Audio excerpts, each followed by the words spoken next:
Welcome to A. Scott Midnight Reads, a quiet corner of the dark where classic horror, mystery, and suspense tales are read in a soft, sleep-friendly voice.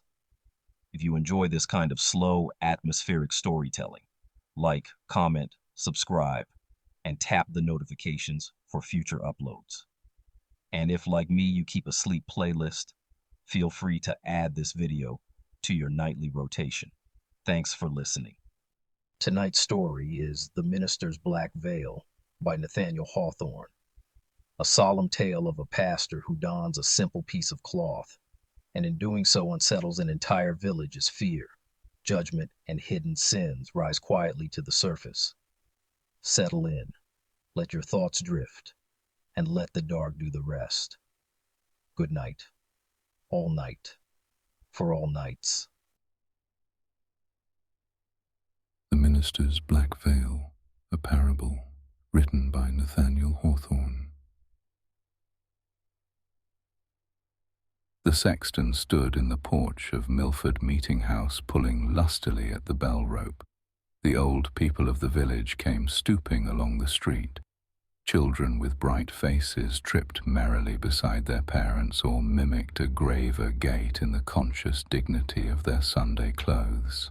Spruce bachelors looked sidelong at the pretty maidens and fancied that the Sabbath sunshine made them prettier than on weekdays. When the throng had mostly streamed into the porch, the sexton began to toll the bell, keeping his eye on the Reverend Mr. Hooper's door. The first glimpse of the clergyman's figure was the signal for the bell to cease its summons. "But what has good Parson Hooper got upon his face?" cried the sexton in astonishment. All within hearing immediately turned about and beheld the semblance of Mr. Hooper pacing slowly his meditative way toward the meeting-house. With one accord they started, expressing more wonder than if some strange minister were coming to dust the cushions of Mr. Hooper's pulpit. "Are you sure it is our parson?" inquired Goodman Gray of the sexton. "Of a certainty it is good Mr. Hooper," replied the sexton. "He was to have exchanged pulpits with Parson Shute of Westbury, but Parson Shute sent to excuse himself yesterday, being to preach a funeral sermon." The cause of so much amazement may appear sufficiently slight. Mr. Hooper, a gentlemanly person of about 30, though still a bachelor, was dressed with due clerical neatness, as if a careful wife had starched his band and brushed the weekly dust from his Sunday's garb. There was but one thing remarkable in his appearance. Swathed about his forehead and hanging down over his face, so low as to be shaken by his breath, Mr. Hooper had on a black veil. On a nearer view it seemed to consist of 2 folds of crape, which entirely concealed his features except the mouth and chin, but probably did not intercept his sight further than to give a darkened aspect to all living and inanimate things. With this gloomy shade before him, good Mr. Hooper walked onward at a slow and quiet pace, stooping somewhat and looking on the ground, as is customary with abstracted men, yet nodding kindly to those of his parishioners who still waited on the meeting-house steps.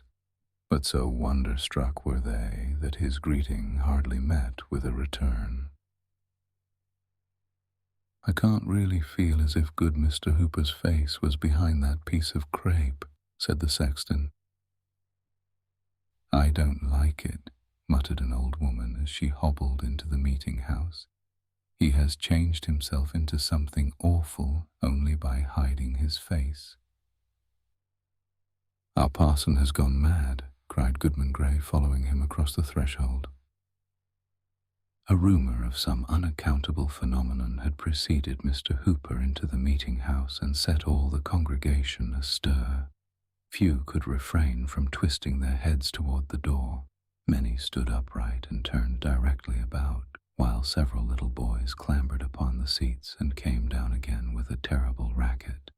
There was a general bustle, a rustling of the women's gowns and shuffling of the men's feet, greatly at variance with that hushed repose which should attend the entrance of the minister. But Mr. Hooper appeared not to notice the perturbation of his people. He entered with an almost noiseless step, bent his head mildly to the pews on each side, and bowed as he passed his oldest parishioner, a white-haired great-grandsire who occupied an armchair in the center of the aisle. It was strange to observe how slowly this venerable man became conscious of something singular in the appearance of his pastor. He seemed not fully to partake of the prevailing wonder till Mr. Hooper had ascended the stairs and showed himself in the pulpit, face to face with his congregation, except for the black veil. That mysterious emblem was never once withdrawn. It shook with his measured breath as he gave out the psalm. It threw its obscurity between him and the holy page as he read the scriptures, and while he prayed, the veil lay heavily on his uplifted countenance. Did he seek to hide it from the dread being whom he was addressing? Such was the effect of this simple piece of crape that more than one woman of delicate nerves was forced to leave the meeting-house.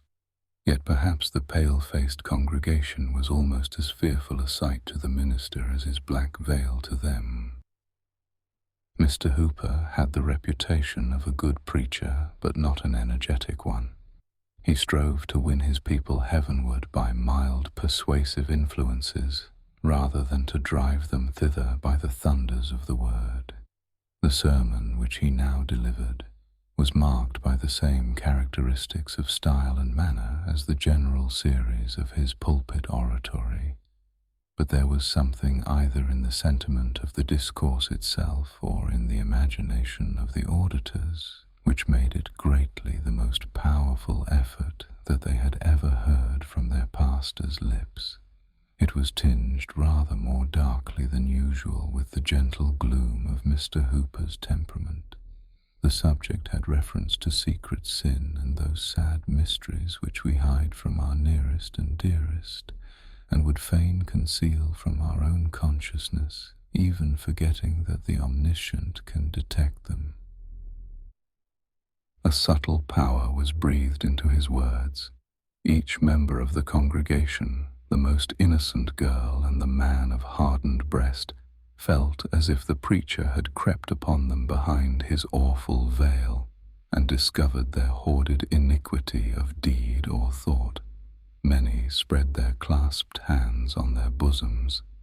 There was nothing terrible in what Mr. Hooper said, at least no violence, and yet with every tremor of his melancholy voice the hearers quaked.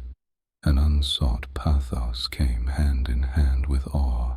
So sensible were the audience of some unwanted attribute in their minister that they longed for a breath of wind to blow aside the veil, almost believing that a stranger's visage would be discovered, though the form, gesture, and voice were those of Mr. Hooper.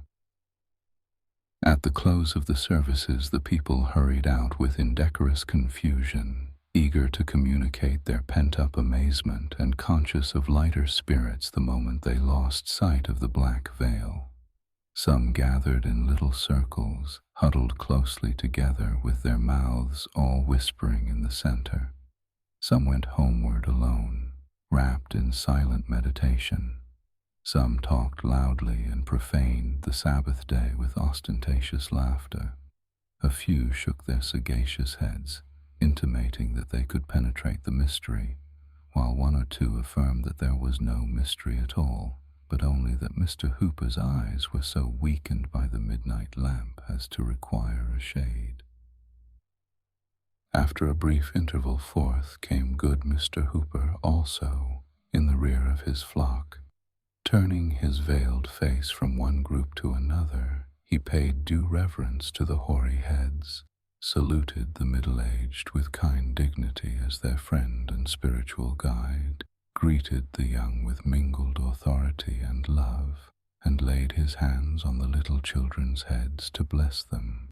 Such was always his custom on the Sabbath day. Strange and bewildered looks repaid him for his courtesy.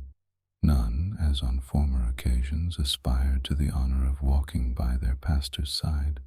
Old Squire Saunders, doubtless by an accidental lapse of memory, neglected to invite Mr. Hooper to his table, where the good clergyman had been wont to bless the food almost every Sunday since his settlement. He returned, therefore, to the parsonage, and at the moment of closing the door was observed to look back upon the people, all of whom had their eyes fixed upon the minister. A sad smile gleamed faintly from beneath the black veil, and flickered about his mouth, glimmering as he disappeared. "How strange," said a lady, "that a simple black veil, such as any woman might wear on her bonnet, should become such a terrible thing on Mr. Hooper's face."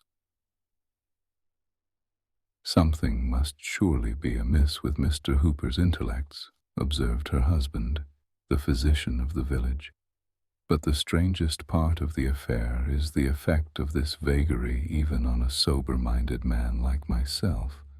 The black veil, though it covers only our pastor's face, throws its influence over his whole person and makes him ghost-like from head to foot.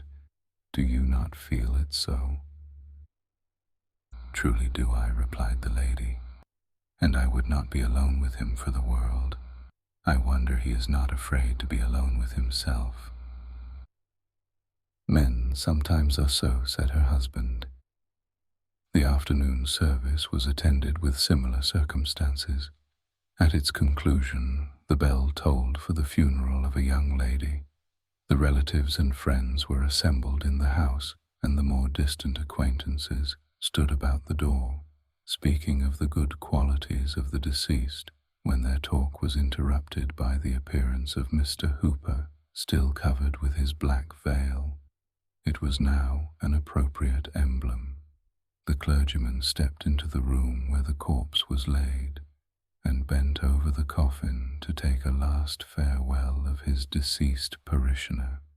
As he stooped, the veil hung straight down from his forehead, so that, if her eyelids had not been closed forever, the dead maiden might have seen his face.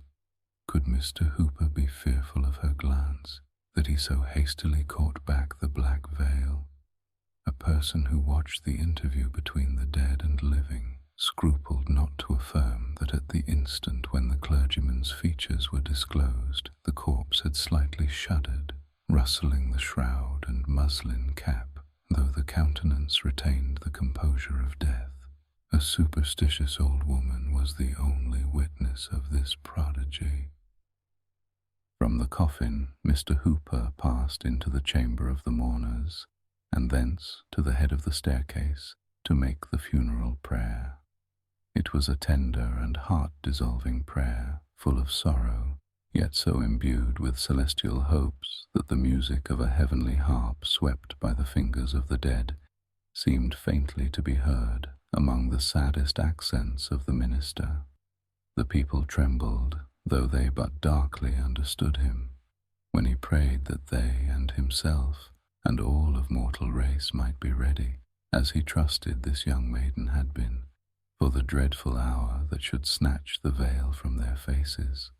The bearers went heavily forth, and the mourners followed, saddening all the street, with the dead before them and Mr. Hooper in his black veil behind.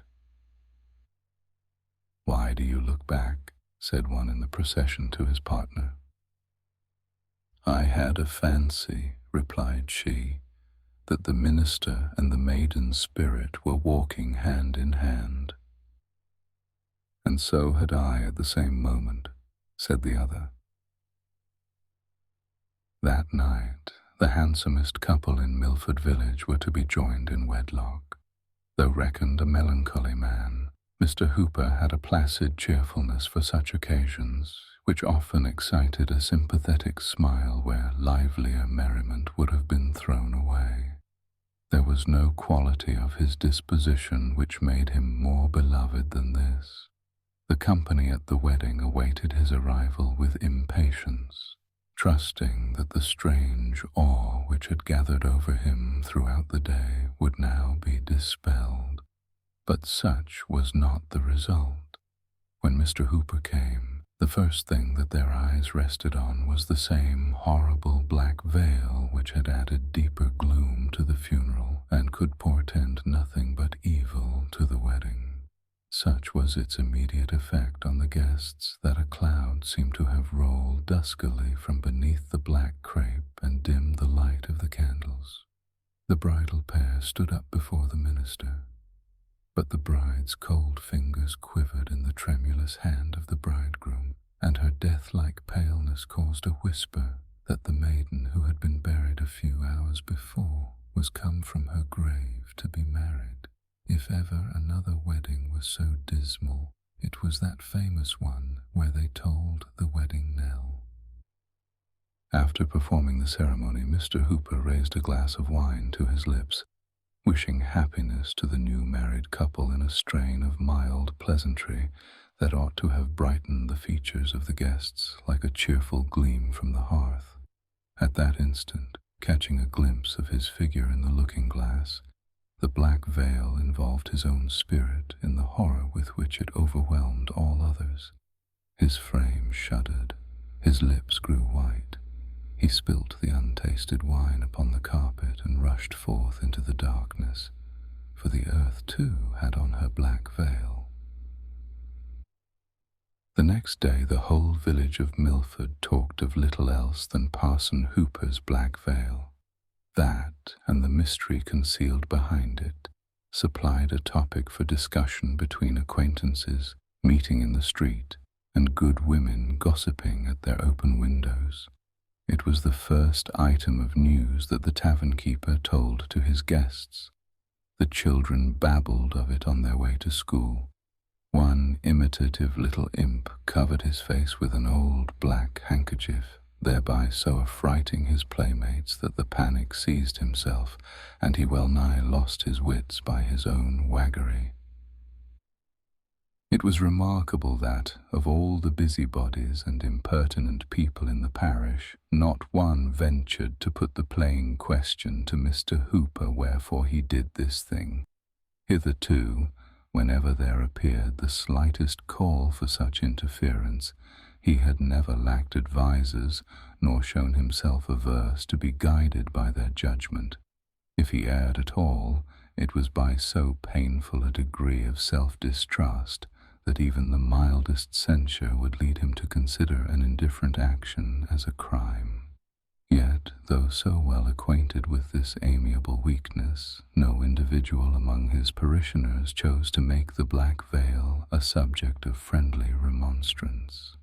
There was a feeling of dread, neither plainly confessed nor carefully concealed, which caused each to shift the responsibility upon another, till at length it was found expedient to send a deputation of the church in order to deal with Mr. Hooper about the mystery before it should grow into a scandal. Never did an embassy so ill discharge its duties. The minister received them with friendly courtesy, but became silent after they were seated, leaving to his visitors the whole burden of introducing their important business.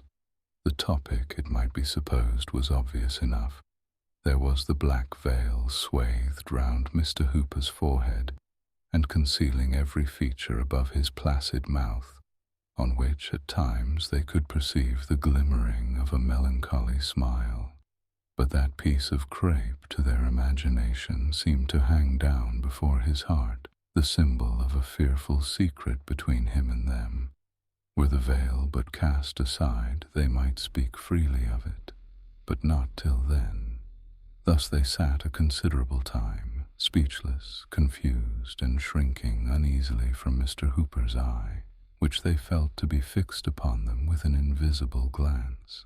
Finally, the deputies returned abashed to their constituents, pronouncing the matter too weighty to be handled except by a council of the churches, if, indeed, it might not require a general synod.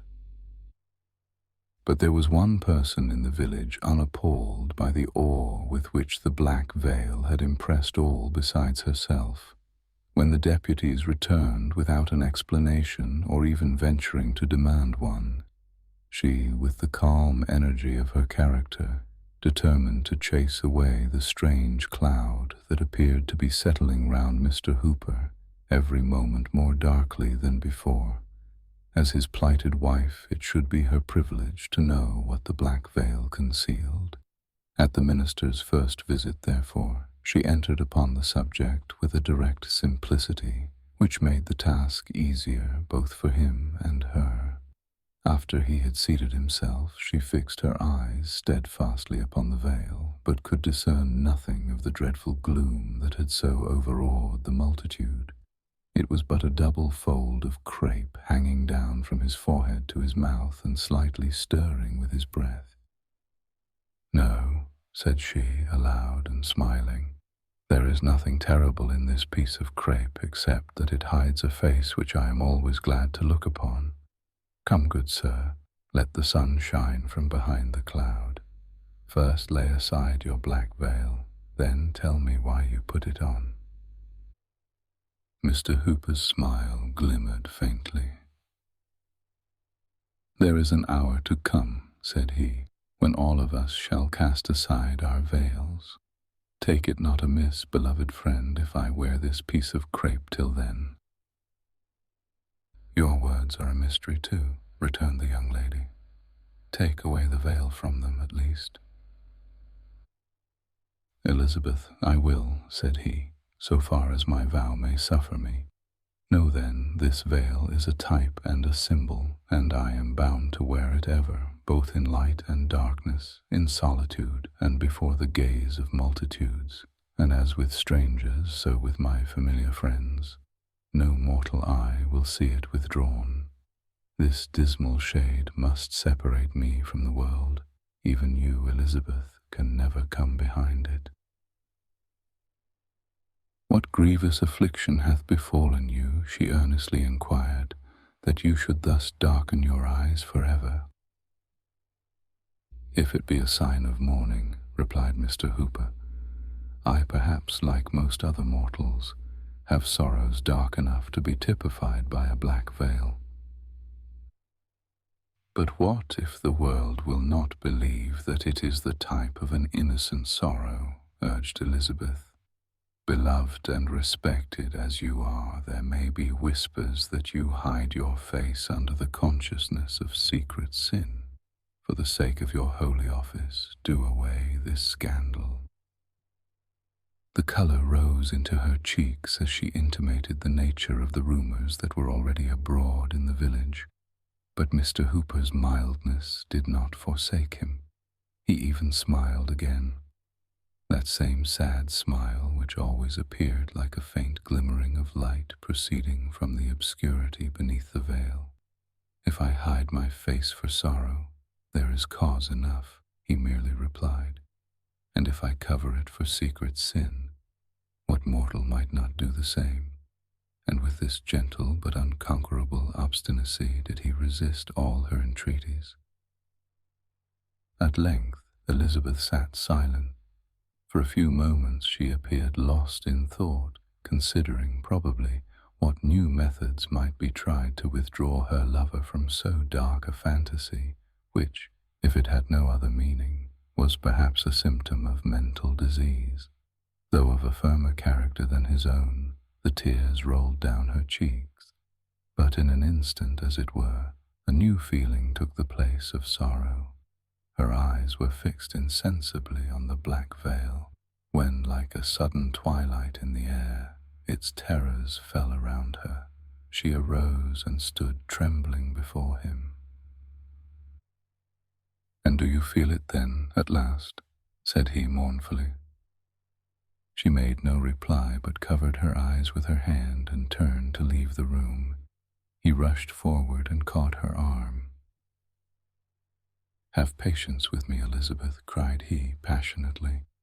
"Do not desert me, though this veil must be between us here on earth. Be mine, and hereafter there shall be no veil over my face, no darkness between our souls. It is but a mortal veil, it is not for eternity. Oh, you know not how lonely I am, and how frightened to be alone behind my black veil. Do not leave me in this miserable obscurity forever. "Lift the veil but once and look me in the face," said she. "Never, it cannot be," replied Mr. Hooper. "Then farewell," said Elizabeth.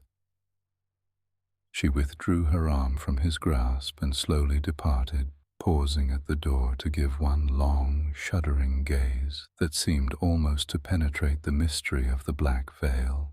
But even amid his grief, Mr. Hooper smiled to think that only a material emblem had separated him from happiness, though the horrors which it shadowed forth must be drawn darkly between the fondest of lovers.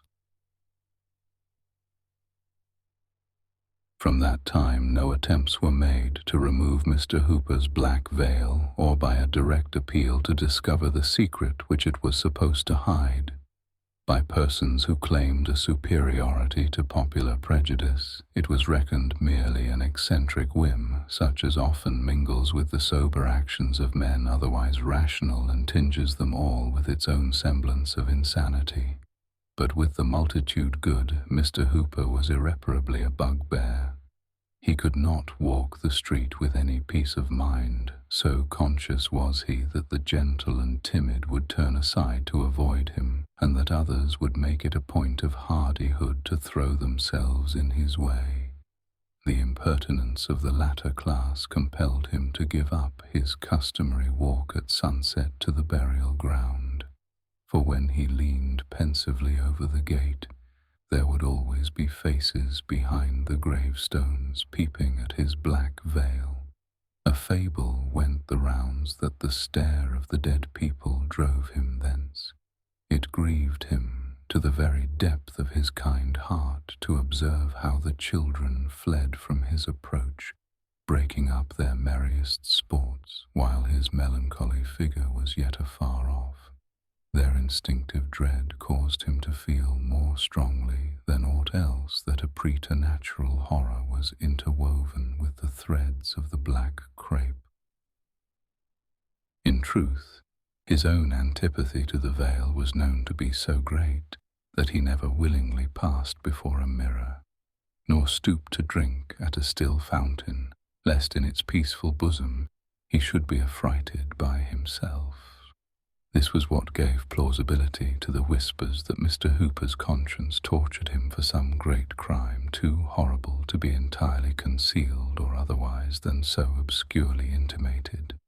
Thus from beneath the black veil there rolled a cloud into the sunshine, an ambiguity of sin or sorrow which enveloped the poor minister, so that love or sympathy could never reach him. It was said that ghost and fiend consorted with him there. With self-shudderings and outward terrors, he walked continually in its shadow, groping darkly within his own soul or gazing through a medium that saddened the whole world. Even the lawless wind, it was believed, respected his dreadful secret, and never blew aside the veil. But still good, Mr. Hooper sadly smiled at the pale visages of the worldly throng as he passed by. Among all its bad influences, the black veil had the one desirable effect of making its wearer a very efficient clergyman. By the aid of his mysterious emblem, for there was no other apparent cause, he became a man of awful power over souls that were in agony for sin. His converts always regarded him with a dread peculiar to themselves, affirming, though but figuratively, that before he brought them to celestial light, they had been with him behind the black veil. Its gloom, indeed, enabled him to sympathize with all dark affections. Dying sinners cried aloud for Mr. Hooper, and would not yield their breath till he appeared, though ever, as he stooped to whisper consolation, they shuddered at the veiled face so near their own. Such were the terrors of the black veil, even when death had bared his visage. Strangers came long distances to attend service at his church with the mere idle purpose of gazing at his figure, because it was forbidden them to behold his face. But many were made to quake ere they departed. Once, during Governor Belcher's administration, Mr. Hooper was appointed to preach the election sermon. Covered with his black veil, he stood before the chief magistrate, the council, and the representatives, and wrought so deep an impression that the legislative measures of that year were characterized by all the gloom and piety of our earliest ancestral sway. In this manner, Mr. Hooper spent a long life, irreproachable in outward act, yet shrouded in dismal suspicions, kind and loving, though unloved and dimly feared, a man apart from men, shunned in their health and joy, but ever summoned to their aid in mortal anguish. As years wore on, shedding their snows above his sable veil, he acquired a name throughout the New England churches, and they called him Father Hooper. Nearly all his parishioners who were of mature age when he was settled had been borne away by many a funeral. He had one congregation in the church and a more crowded one in the churchyard, and having wrought so late into the evening and done his work so well, it was now good Father Hooper's turn to rest. Several persons were visible by the shaded candlelight in the death chamber of the old clergyman. Natural connections he had none, but there was the decorously grave though unmoved physician, seeking only to mitigate the last pangs of the patient whom he could not save. There were the deacons and other eminently pious members of his church. There, also, was the Reverend Mr. Clark of Westbury, a young and zealous divine who had ridden in haste to pray by the bedside of the expiring minister. There was the nurse, no hired handmaiden of death, but one whose calm affection had endured thus long in secrecy, in solitude, amid the chill of age, and would not perish even at the dying hour. Who but Elizabeth? And there lay the hoary head of good Father Hooper upon the death pillow, with the black veil still swathed about his brow and reaching down over his face, so that each more difficult gasp of his faint breath caused it to stir. All through life that piece of crape had hung between him and the world. It had separated him from cheerful brotherhood and woman's love, and kept him in that saddest of all prisons, his own heart. And still it lay upon his face, as if to deepen the gloom of his darksome chamber, and shade him from the sunshine of eternity. For some time previous his mind had been confused, wavering doubtfully between the past and the present, and hovering forward, as it were, at intervals, into the indistinctness of the world to come. There had been feverish turns which tossed him from side to side and wore away what little strength he had, but in his most convulsive struggles and in the wildest vagaries of his intellect, when no other thought retained its sober influence, he still showed an awful solicitude lest the black veil should slip aside. Even if his bewildered soul could have forgotten, there was a faithful woman at his pillow, who with averted eyes would have covered that aged face which she had last beheld in the comeliness of manhood. At length the death-stricken old man lay quietly in the torpor of mental and bodily exhaustion, with an imperceptible pulse and breath that grew fainter and fainter except when a long, deep, and irregular inspiration seemed to prelude the flight of his spirit. The minister of Westbury approached the bedside. "Venerable Father Hooper," said he, "the moment of your release is at hand. Are you ready for the lifting of the veil that shuts in time from eternity?" Father Hooper at first replied merely by a feeble motion of his head. Then, apprehensive perhaps that his meaning might be doubtful, he exerted himself to speak. "Yea," said he in faint accents, "my soul hath a patient weariness until that veil be lifted." "And is it fitting," resumed the Reverend Mr. Clark, "that a man so given to prayer, of such a blameless example, holy in deed and thought so far as mortal judgment may pronounce, Is it fitting that a father in the church should leave a shadow on his memory that may seem to blacken a life so pure? I pray you, my venerable brother, let not this thing be. Suffer us to be gladdened by your triumphant aspect as you go to your reward. Before the veil of eternity be lifted, let me cast aside this black veil from your face. And thus speaking, the Reverend Mr. Clark bent forward to reveal the mystery of so many years. But exerting a sudden energy that made all the beholders stand aghast, Father Hooper snatched both his hands from beneath the bedclothes and pressed them strongly on the black veil, resolute to struggle if the minister of Westbury would contend with a dying man. "Never," cried the veiled clergyman. "On earth, never." "Dark old man," exclaimed the affrighted minister, "with what horrible crime upon your soul are you now passing to the judgment?" Father Hooper's breath heaved. It rattled in his throat, but with a mighty effort, grasping forward with his hands, he caught hold of life and held it back till he should speak. He even raised himself in bed, and there he sat shivering with the arms of death around him, while the black veil hung down, awful at that last moment in the gathered terrors of a lifetime, and yet the faint, sad smile so often there now seemed to glimmer from its obscurity and linger on Father Hooper's lips.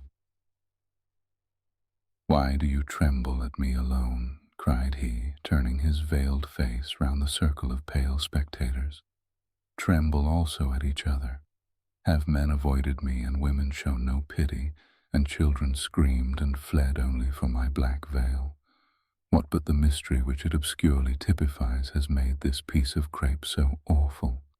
When the friend shows his inmost heart to his friend, the lover to his best beloved, when man does not vainly shrink from the eye of his Creator, loathsomely treasuring up the secret of his sin, then deem me a monster for the symbol beneath which I have lived and die. I look around me, and lo, on every visage a black veil." While his auditors shrank from one another in mutual affright, Father Hooper fell back upon his pillow, a veiled corpse with a faint smile lingering on the lips. Still veiled, they laid him in his coffin, and a veiled corpse they bore him to the grave. The grass of many years has sprung up and withered on that grave. The burial stone is moss-grown, and good Mr. Hooper's face is dust. But awful is still the thought that it mouldered beneath the black veil